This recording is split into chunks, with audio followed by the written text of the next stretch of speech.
soulful heart of America's Deep South, Louisiana.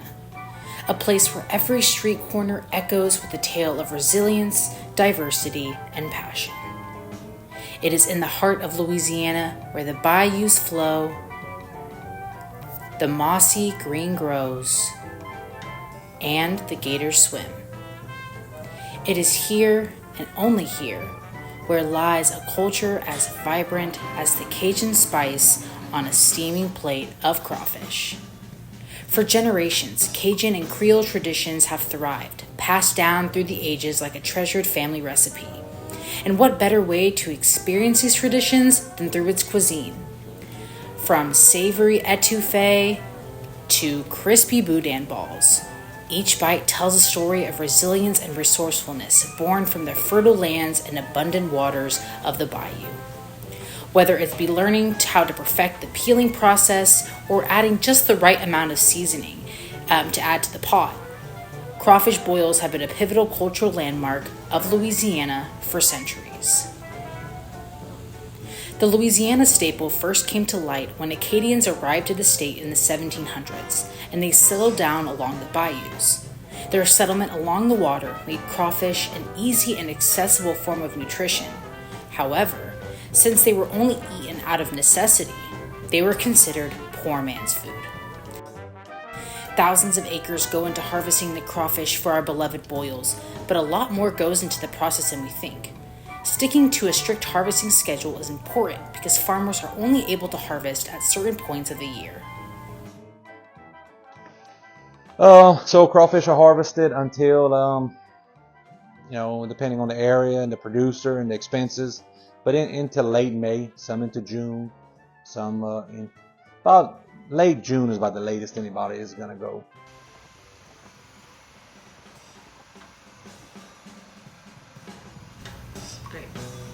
Before the crawfish season, farmers provide crawfish with the food they need to grow and reproduce.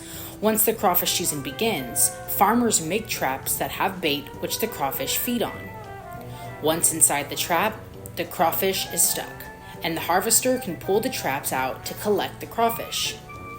It is a daily routine for harvesters to check the traps for crawfish and rebait them. They then put them into purple sacks to sell at the market. The white bin shown in this screen allows researchers to study the growth of crawfish to enhance the production and harvest in the state. What science has revealed is that the process to raise these crawfish is complex and specific. Timing is everything for these farmers, and often rain patterns in the state cause delays that are uncontrollable. A lack of rainfall can mean danger to their life and habitat.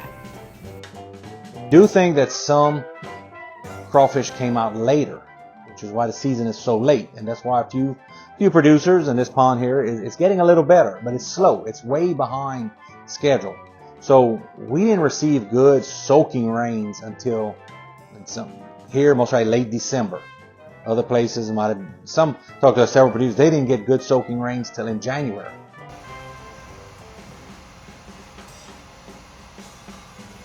But every time we would get good heavy rains, I could go to ponds and find open burrows, which to me means that those burrows did not soften up, or those plugs did not soften up till we had those heavy rains that really soaked into those levees or the perimeters of the field and allowed crawfish to emerge.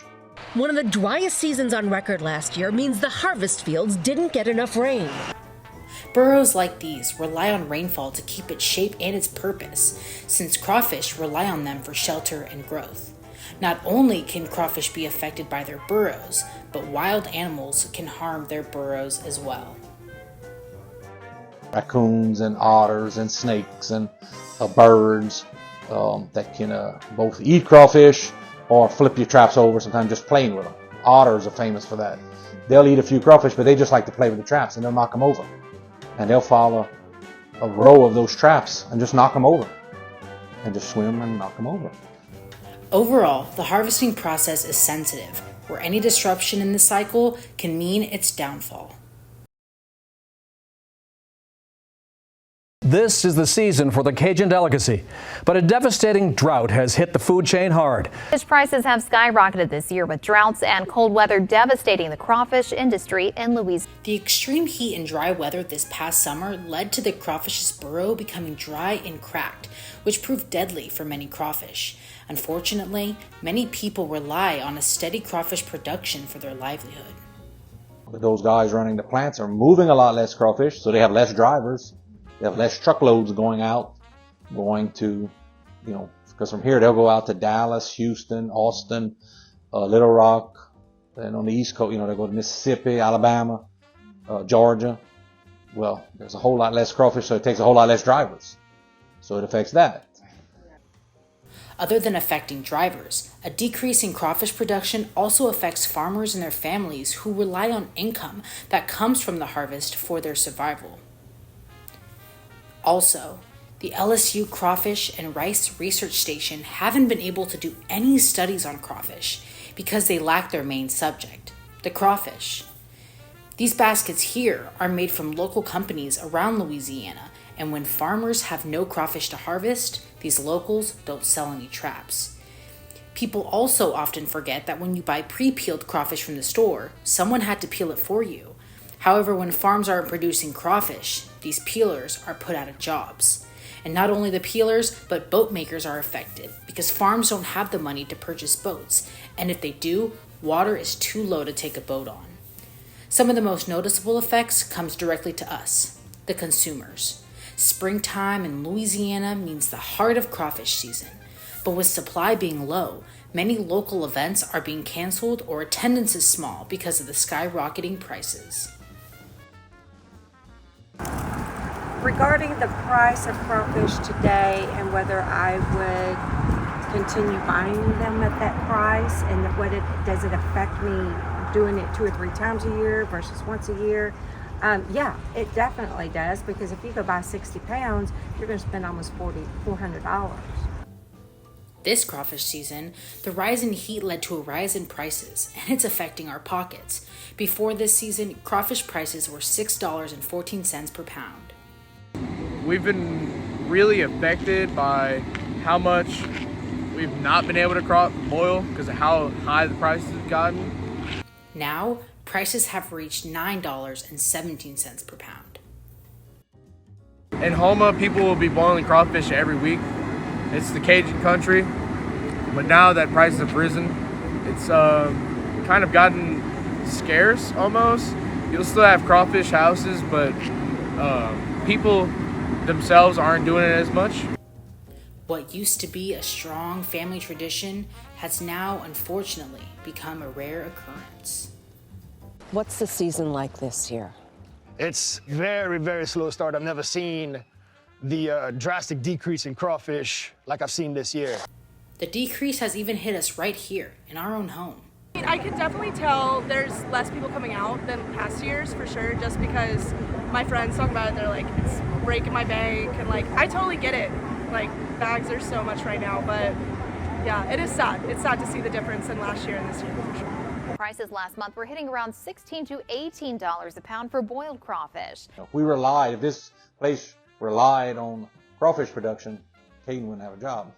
With the recent drought that we had over the last summer, it's caused the crawfish, supply to be severely dwindled.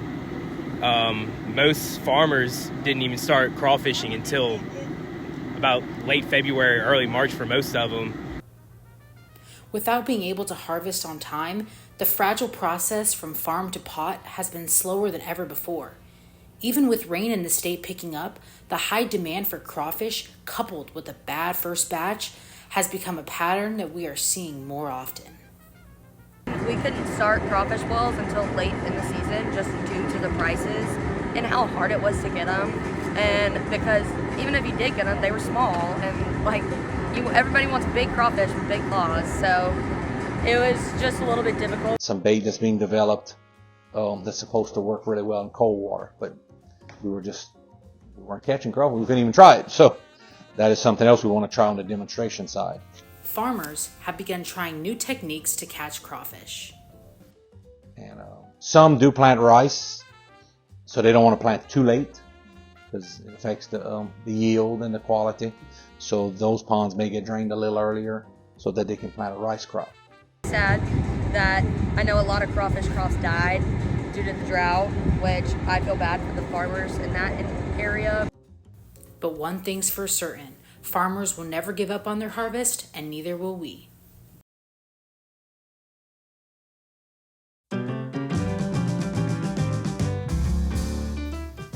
Even with these high prices, Louisianians aren't letting it get in their way of celebrating their Cajun culture through big plates of crawfish, corn, and potatoes. Yeah, I love crawfish, eat it multiple times a week, no matter, even with the price going up, like I'm still gonna go get it just because I love it so much. There's something special about crawfish boils that one dry season can't hold back. I think that crawfish, I was really excited to get down here and experience a different culture of our country. And I think that, I love the flavors and stuff, but being able to come to a boil like this, it also really brings out some really key aspects of Louisiana culture, like community and just gathering and celebrating the little things. Like we're eating mug bugs and they're amazing and we're so happy to do it. And it's not about how nice it is, it's just about being with your community and having fun doing it and enjoying the day. The city of New Orleans will continue to thrive on people and their love for crawdads. When we get together around a giant pot full of mud bugs, we don't think about how much we paid per pound. We think about the memories we make and how we are continuing traditions that mean so much to all of us. I mean, it brings everybody together, friends, family, community. I think that everyone can kind of bond over a mutual love of the food, and it allows everyone in Louisiana to kind of come together. And lucky for us, it's right here in Baton Rouge. And then when I started working at Bogey's, it became a really big thing for me because Sunday Fun Day, crawfish Sundays warm my heart. They're very family friendly, and I just love eating crawfish with all my friends, especially Cab's crawfish. This crawfish is so good. Just getting to come together and meet new people, and at Bogey's it's the perfect place for it because Cab's crawfish is, I'm biased, but the best. We're hearing a lot about Cab's crawfish, so let's meet the man behind it all. Hi, Chris Caballero. We're here at beautiful Bogey's in Baton Rouge, Louisiana. I'm the general manager of this fine establishment, and it is Crawfish Sunday. Welcome to Fun Day Sunday at Bogey's. Now let's go behind the scenes on what makes Sunday Fun Day so fun. So right now, re-seasoning the water after boiling corn and potatoes. I have a lot of corn and potatoes, so I use one pot for each. One pot for corn, one pot for potatoes. And make sure you always re-season your water. It's his popular seasoning that brings the whole boil together. I love crawfish. I like boiling them, so yeah, I will end up forking out the money whether I want to or not. It is the festivals, the fun, and the family that truly makes these traditions come alive. Nowhere is Louisiana resilience more evident than in this crawfish season. Even though it started out rough, farmers and suppliers have worked tirelessly to bring back the crawfish season we once knew. Thankfully, prices are currently at a slow decrease, with supply steadily increasing. But now they're really big in size and the prices have gone down a little bit, so we've been able to have a lot more boils and it's been turning out really good. If we learned anything from this past harvest, we can see that nothing will stop the Cajun culture from flowing throughout the state and through our hearts. We love Louisiana in all the different ways it brings us together.